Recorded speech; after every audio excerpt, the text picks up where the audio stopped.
welcome to another video. In today's video, we're going to look at my most ambitious use of these I-joists.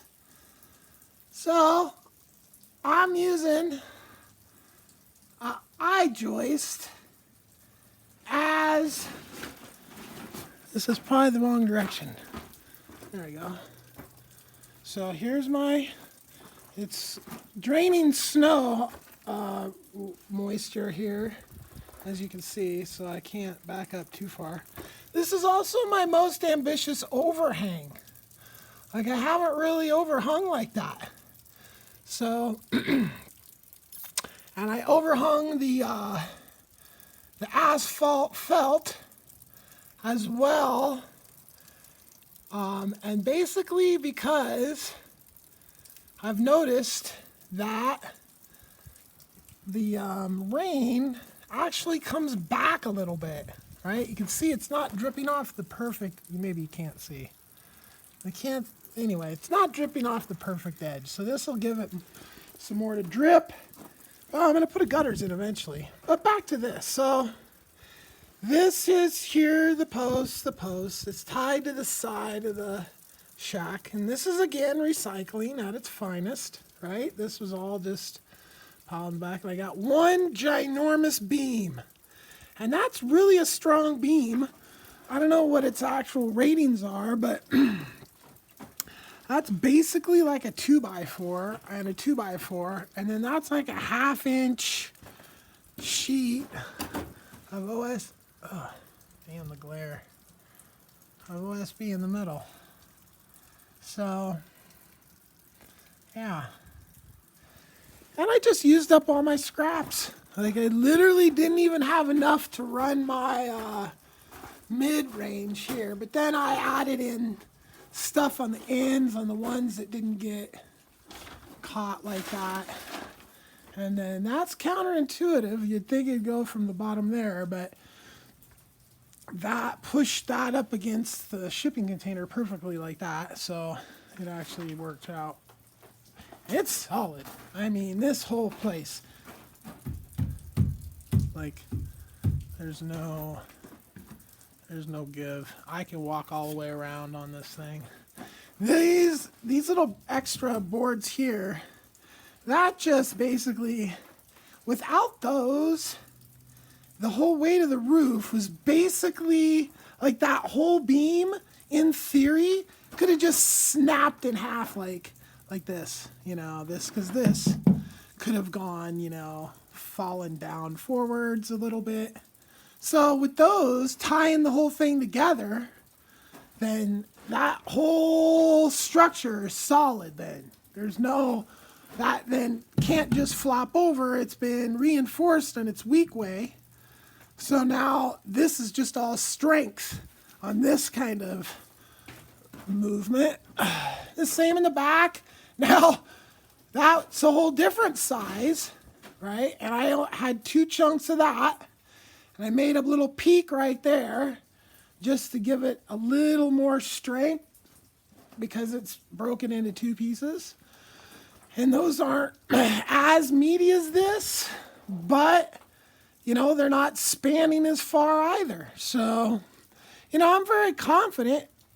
This stuff is, I think it's maybe even stronger than I give it credit for.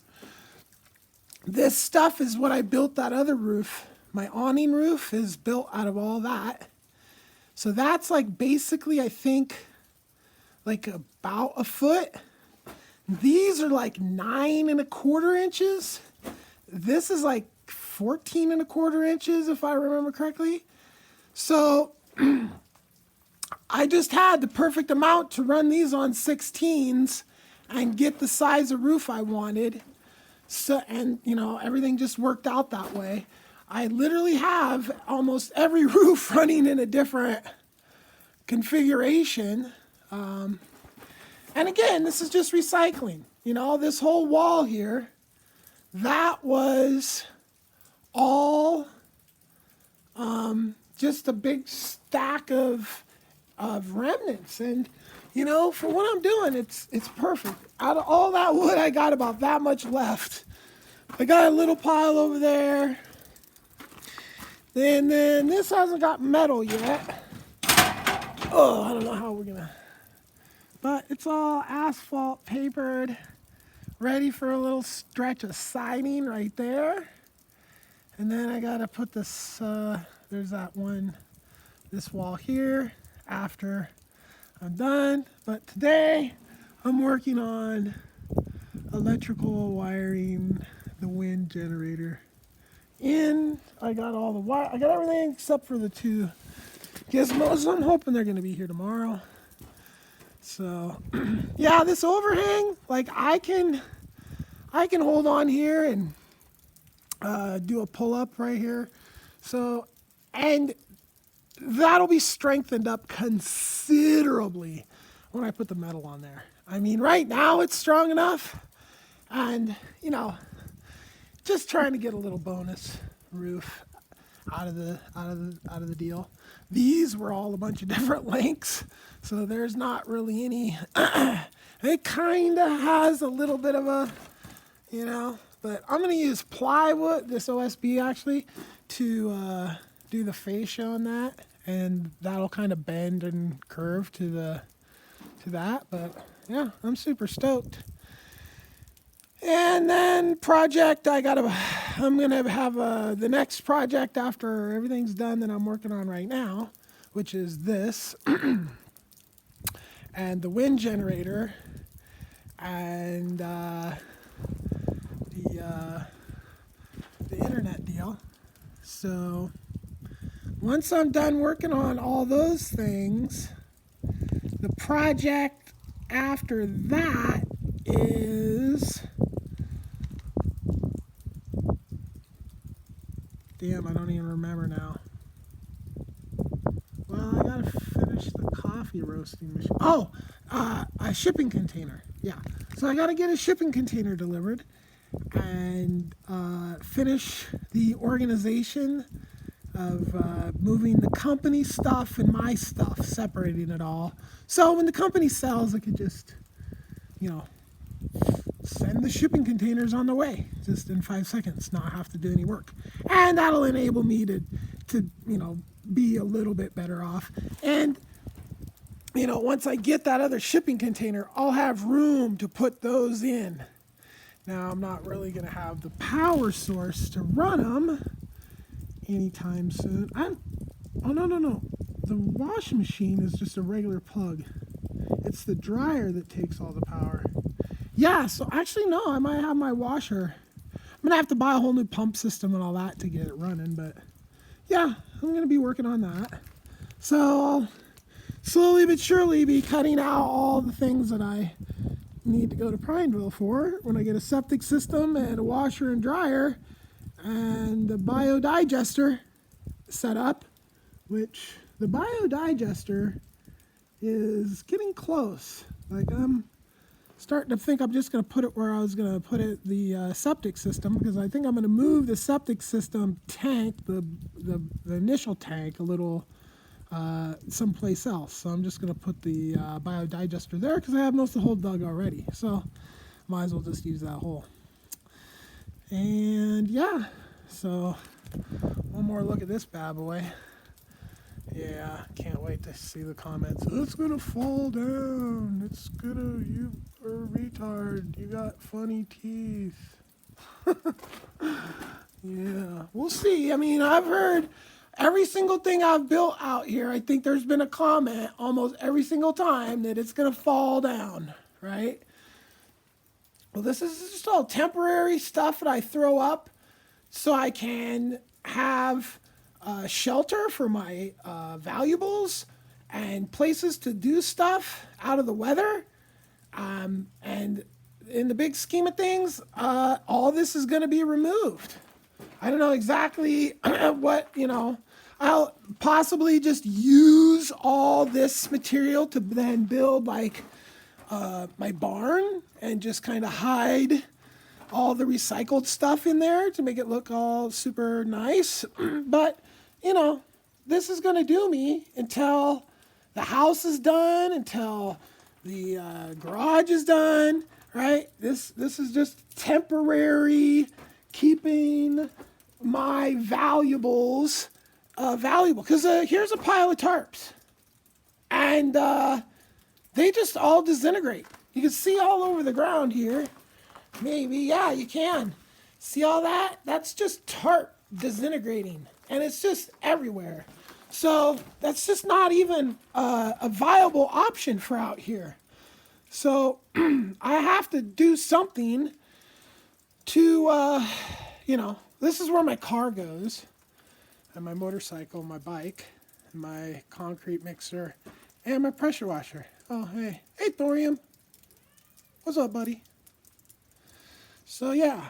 So, I don't want to spend a fortune on this stuff. And this is all recycling. People needed the money to get this stuff out of their hair, and I needed some materials to get myself some shelter.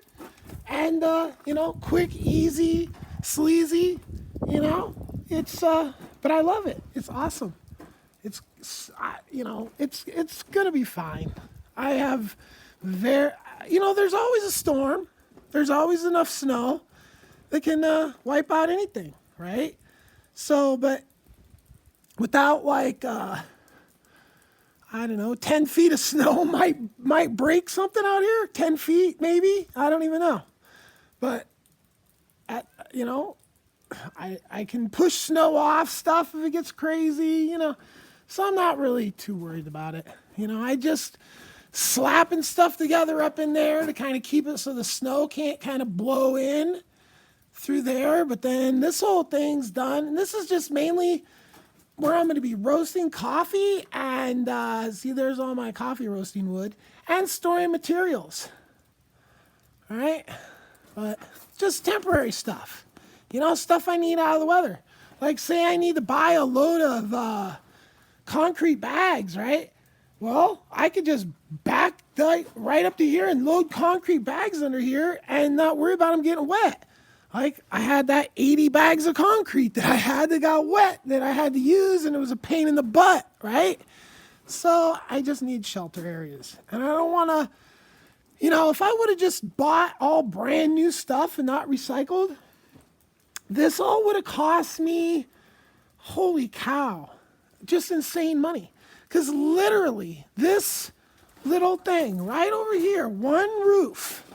Now, mind you, I had all the big beams. I didn't have that up. I didn't have that post there, the post holding it up. I didn't have that. I didn't have a couple 2x12s. And I didn't have the roofing, the plywood, right? So that cost me $400 for 1, 2, 3 sheet of plywood roof. $400. Holy cow. Now, for, I think I spent about $2,000 maybe. So then for $2,000, I got that, this, that, and that, and more. And I still got a giant pile of steel over here. It's not going to be as big once that roof and siding's done. But the the ratio is massively different, because for every 3 sheets of plywood, I was spending $400. And mind you, I had those big beams. I already had that stuff. I already had some stuff, and it still cost $400. I got power over here now too, which is nice. I got this ginormous power cord, so I got good solid amperage all the way from the inverter to over here. Got a light up. There's all my smoking wood. Yep. Pretty happy right now. Things are going good. So, and I'm not spending wasting tons of money on just building this temporary stuff, And all this stuff is too small. Like, you could just build out here up to a certain square footage, and none of this is that square footage, and in a lot of those cases, this doesn't even count, because this is just like an awning carport. Carports don't even really count, right? And temporary stuff doesn't really count either, which, this is not in the grand scheme of things how it's all going to be, but this is a really, really good foundation home base to build out everything I want to build out. So, yeah, and I didn't spend a fortune doing it. Yep. Oh, I love my windmill. That thing's blowing like all the time. All right, like and subscribe. Have a good day. Peace.